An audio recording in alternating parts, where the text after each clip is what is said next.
Yes, Bwana Yesu asifiwe, wadada wenzangu, ndugu zanguni, mahali popote mlipo, wapendwa katika Kristo, waliokombolewa na damu ya Yesu Kristo, waliojitoa ni kwa ajili ya mwili wa Yesu Kristo, wanaokaza mwendo ni kwa ajili ya mwili wa Yesu Kristo. Bwana Yesu asifiwe sana. Niko na furaha chungu nzima siku ya leo kwa kuja mbele yenu ni kwa ajili ya kujifundisha jambo ambalo Mungu amenipa nafasi tufundishane mimi na wewe, ambao sisi ni watoto wa Mungu, ambayo anatutazamia na ambaye ana mipango mizuri ndani ya maisha yetu, katika maisha yetu na katika jamii zetu. Bwana Yesu asifiwe. Kwa hivyo kabla hatujazungumza kile ambacho Roho wa Bwana ameachilia leo tujifundishe, ningependa kukukaribisha katika hii hekalu, katika haya madhabahu. Ningependa kukukaribisha katika huu mkate tukaweza kumega sisi sote, ndiposa tukaweze kusonga mbele za Bwana, tukaone mahali ambapo Baba anataka atupanue, na kuna mambo ambayo kadha wa kadha mimi na wewe hatujaweza kufahamu. Kwa hivyo nakukaribisha mahali popote ulipo, karibu sana. Mahali ambapo umekaa hapo ni mahali pako, na usitoke kabla hatujapokea huu mkate. Kwa hivyo nasema ni asante kwa wote ambao Baba ametenga nafasi tukaweze kujadiliana. Kwa hivyo kwa majina muite Lilian Mukabi, nimekombolewa na damu ya Yesu Kristo na ninampenda huyu Mungu kama mwokozi wa maisha yangu. Kwa hivyo namshukuru huyu Mungu sana sana sana kwa kutupa uzima na kutuwezesha kufika siku kama ya leo na tarehe kama ya leo.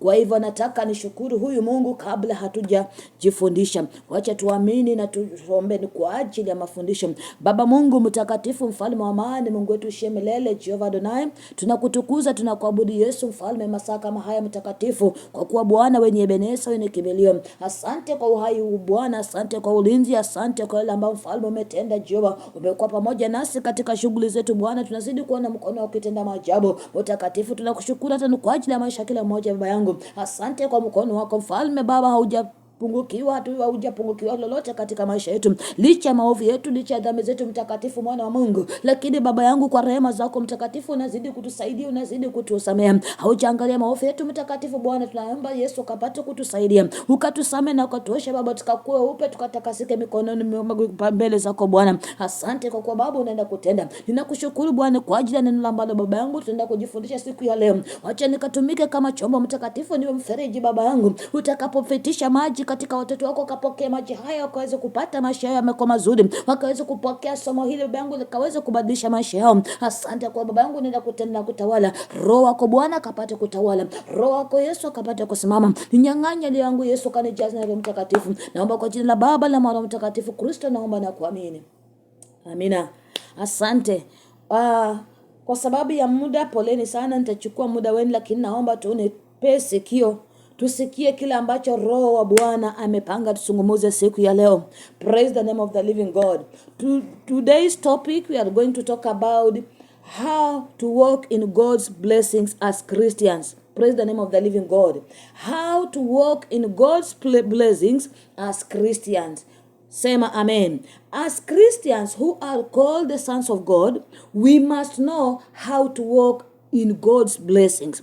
Inafaa tujue jinsi ya kutembea katika baraka za Mungu, jinsi ya kutembea katika baraka, katika mitaji ambayo Baba ametuapia kwamba atatupatia, kwa sababu alipotupea mwana wake ya pekee akatuahidi kwamba atatubariki na atatupea uzima wa milele. Kitu ya kwanza, Baba alitupea uzima wa milele, alitukufia msalabani akatusafisha. Kwa hivyo katika mahali pale akatuahidi kwamba tutaishi maisha yenye ahadi, tutaishi maisha yenye baraka, tutaishi maisha yenye wokovu. Na sasa ni mimi na wewe kujiangalia ni maisha gani ama ni jinsi gani nitaishi katika baraka za Mungu. Bwana Yesu asifiwe. Kwa hivyo kuna utofauti, kuna aina mbili ya baraka katika maisha ya Mkristo. Bwana Yesu asifiwe. Nitaenda mbio kwa sababu ya wakati. Baraka ya kwanza ni baraka iliyo halali, na baraka nyingine ni baraka ambayo sio halali. Ambayo baraka iliyo halali hiyo hudumu katika milele na milele, na baraka isiyo halali huwa inakuwa ni baraka ya muda mfupi tu na katika ambayo huleta madhara ama laana katika maisha ya Mkristo. Bwana Yesu asifiwe. Kwa hivyo nataka ufahamu ya kwamba, ama nataka ujue kwamba Baraka, unapoomba baraka ni lazima ufanye mambo kadha wa kadha, ndiposa hiyo baraka iweze kudumu, iweze kukusaidia, iweze kuzaa matunda, iweze kukolea katika maisha yako. Ndiposa unapata kwamba Mungu anatuambia kwamba nitabariki kizazi chako, uzao wako utabarikiwa endapo utatii, na endapo utakapotii ndiposa nitakilaani pamoja na kizazi chako. Bwana Yesu asifiwe. Kwa hivyo kama wewe Mkristo, baraka lazima upokee baraka ambazo ni za halali, ambazo zitakuwa ni baraka zitadumu katika uzao wako. Hata mjukuu, kizazi cha 4 kinapokuja kipate hiyo baraka kama iko. Bwana Yesu asifiwe. Kwa hivyo nataka nikufundishe siku ya leo, nataka tujifundishe. Kuna aina 3 ya wale watu ambayo Baba anaangalia ndiposa abariki. Mtu wa kwanza, the person who receives a blessing from God. Yule ambaye anataka apokee baraka kutoka kwa Mungu.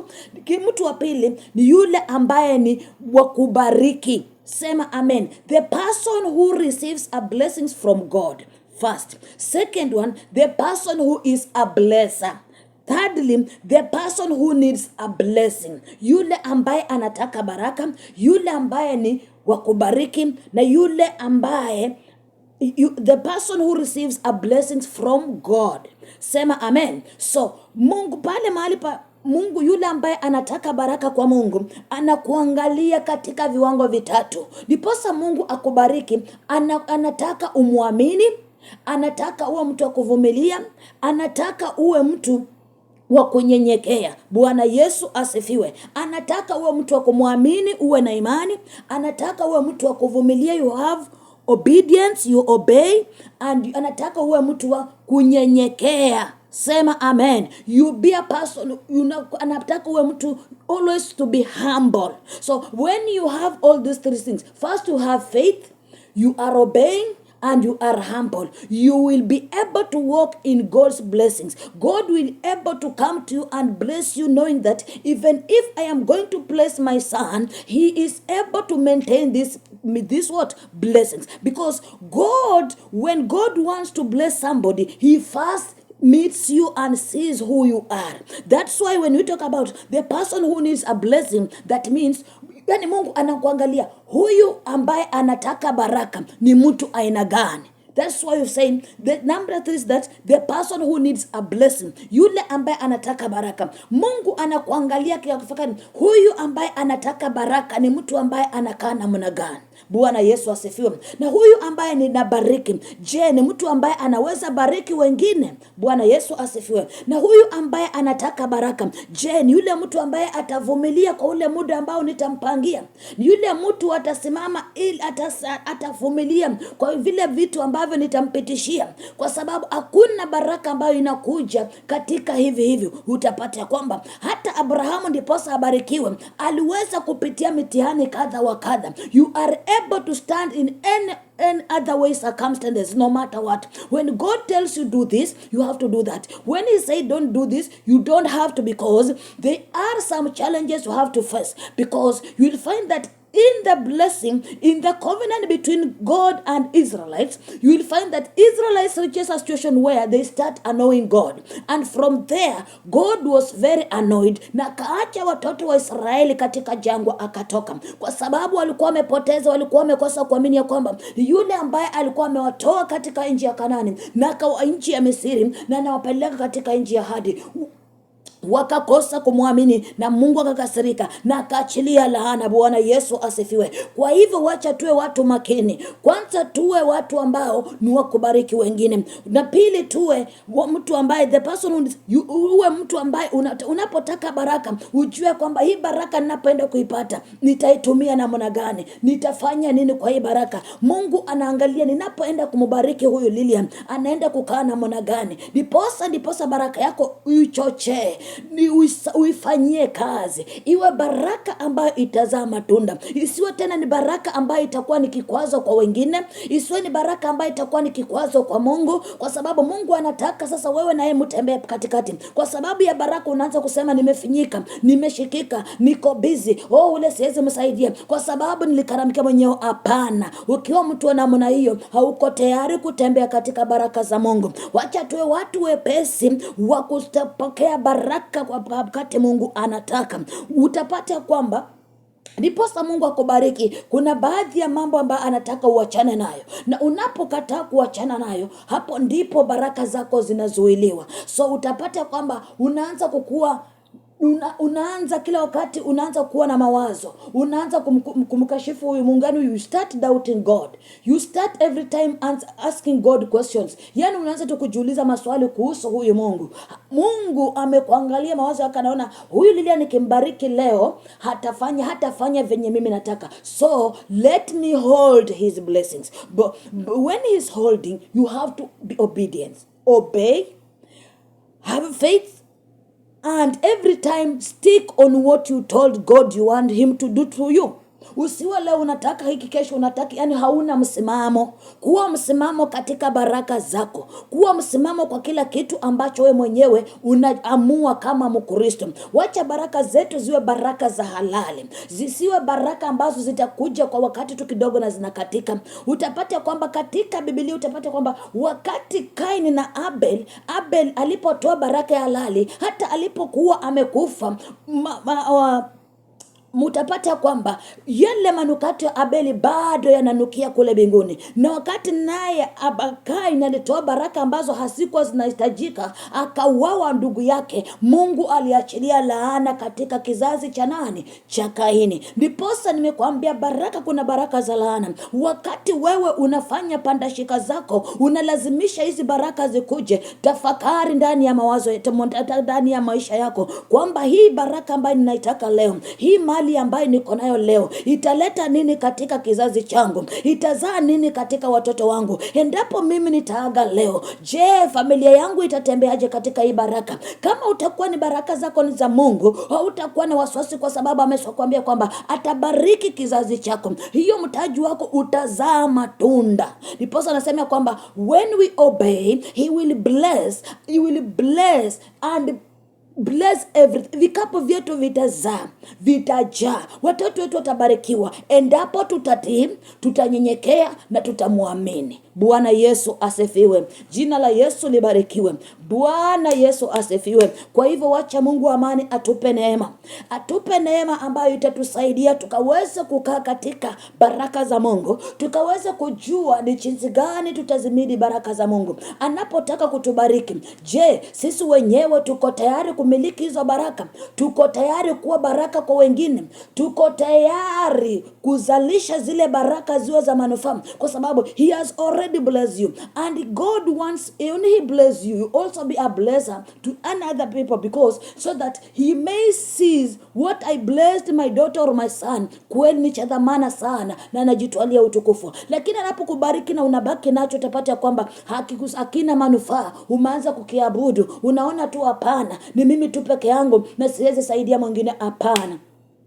You have to be also a blessing to others. Hata jioni ama leo hii, hiyo kazi tu uko nayo, ukiona mwenzako anakuitisha kitu fulani, kwa moyo wako msaidie, kwa sababu naomba niwe wa baraka kwa watu. Unapotaka uwe baraka kwa watu, unapotaka baraka pia nawe kuwa baraka kwa watu, ndipo tunapata kwamba wewe unatembea katika baraka za Mungu, na kikapu chako hakitawahi kosa. Sema amen. Kikapu chako kama Mkristo hakitawahi kosa, kwa sababu wewe ni wa baraka sana kwa wengine. Wewe maintain baraka zako, umezichangia, umezisanya, umemwamini Mungu, na hawezi kukuacha na hawezi kukuangusha, maana mapenzi yake Mungu kwetu sisi wanadamu ni tubarikiwe, ni tuishi maisha ya furaha, ni tuishi maisha ya wokovu, ni tuishi maisha yanayompendeza, ni tuishi maisha ya kujali wengine katika maisha ya Mkristo. Sema amen. Tusipende kuishi katika maisha ya ulimwengu. Ndipo tunapata kwamba baraka za ulimwengu hazidumu, zinaleta laana, zinaleta mafaragano, zinaleta watu kuuana, zinaleta familia kusambaratika. Ila baraka za Mungu zinaleta watu pamoja, na ni huwa zinadumu na zinaleta furaha, zinaleta upendo katika maisha yetu. Kwa hivyo wacha Baba wa amani awabariki jioni ya leo. Wacha Baba wa amani awatende mema. Tunapoenda kuishi, tunapoomba Baba tupe neema, tukawe baraka pia kwa wengine. Anapotubariki na hiki ambacho anatubariki nacho leo, tukaweze kuwa baraka kwa watu wengine, tukaweze kumudu hizo baraka, tukaweze maintain. Tusio watu wenye majifuno, tusio watu wenye kujipenda, tusio watu wenye kuchukia wengine kwa sababu ni sisi tu tumepewa tiketi ya kuja Saudi, ama sisi tu tumejenga manyumba, wengine hawajafanikiwa, sasa ndio utasema nao wako wanasoma. Hapana. Mungu anakutazama kama Mkristo. Wacha tutende ambacho kinastahili Mkristo, ambavyo anastahili atembee. Kwa hivyo siku ya leo ni hayo tu. Mungu anataka uwe wa baraka kwa mwingine. Anapokubariki anataka uwe baraka kwa mwingine. Unapopokea baraka anataka uwe mtu wa kunyenyekea, uwe mtu wa kumtumainia, uwe mtu wa kumshukuru kila saa. Hivyo ndivyo utapata maisha yako na Mungu, baraka zako na Mungu zinaenda katika njia sawa sawa, na kuna siku ataacha tena ziende. Wakati aliachilia baraka kwa Abrahamu, ndiposa leo Abrahamu tunazidi kumsoma, utapata vizuku sawa. Abrahamu wote ulibarikiwa. Nasi leo wa Kristo tunapoomba baraka, wacha baraka yetu na ikazae katika uzazi wetu. Baraka zetu si wetu tunapoaga siende pamoja nasi, hapana. Tuache mizizi ambayo ni ya Yesu Kristo ambayo imebarikiwa. Wacha Baba wa amani wabariki na wafunike na damu yake. Ninakushukuru Baba Mwenyezi Mungu mtakatifu, masaha ya Bwana umekuwa Ebeneza, umekuwa jemedari. Ninaleta watoto hao wote mikononi mwako Baba. Asante ni kwa ajili ya neno lako Baba ambalo umelituma hapa katika ya siku ya leo. Mafundisho yetu siku leo kwamba Baba yangu nataka utubariki. Na unapotubariki Yesu mfalme, tuwapasa tuwe baraka tena kwa watu wengine. Tuwapasa tuwe watu wa kutembea katika baraka zako katika njia ya ukweli, mfalme wa ajabu. Wacha Baba ukatupe neema, ukatupe roho atakayetusaidia ili Baba yangu tukaweze kufikia wengine. Tukaweze kueneza upendo kwa zile baraka ambazo umetupa. Tukaweze kukuita Baba yangu hata wakati ambapo umetubariki mfalme. Tukaweze kukushukuru kila saa Baba, na tukaweze kukuamini. Asante kwa kila mmoja Bwana anaenda kumtendea. Yule ambaye mtakatifu hakuwa na ufahamu wa jinsi ya kutembea katika baraka. Asante ni kwa ajili ya mafundisho yako Baba yangu. Niko na imani ya kwamba leo hii mtakatifu unaenda kumpa ufunuo, unaenda kumbadilisha, unaenda kumbadilisha katika baraka zake Baba yangu. Ataweza kukufahamu na ataweza kuwa baraka kwa wengine. Asante kwa neno lako, ni asante kwa mafundisho yako. Zidi kutenda Baba na zidi kuonekana. Ninaomba kwa jina la Baba la Roho Mtakatifu. Baba naomba na kuamini. Amina. Amina. Asanteni sana na mbarikiwe. Barikiwe sana.